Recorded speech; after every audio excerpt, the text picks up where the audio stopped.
అప్పుడు యెహోవా కత్తిచేతను ఈటెచేతను రక్షించువాడు కాడని ఈ దండువారందరూ తెలుసుకొందురు. యుద్ధము యెహోవాదే, ఆయన మిమ్మును మా చేతికి అప్పగించునని చెప్పెను.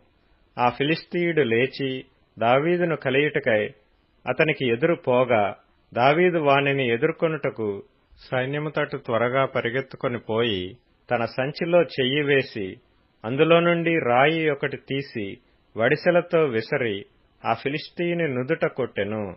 ఆ రాయి వాని నుదుట చొచ్చినందున వాడు నేలను బోర్లపడెను. దావీదు ఫిలిష్తీయుని కంటే బలాఢ్యుడై ఖడ్గము లేకయే వడిసెలతోనూ రాతితోనూ ఆ ఫిలిష్తీయుని కొట్టి చంపెను.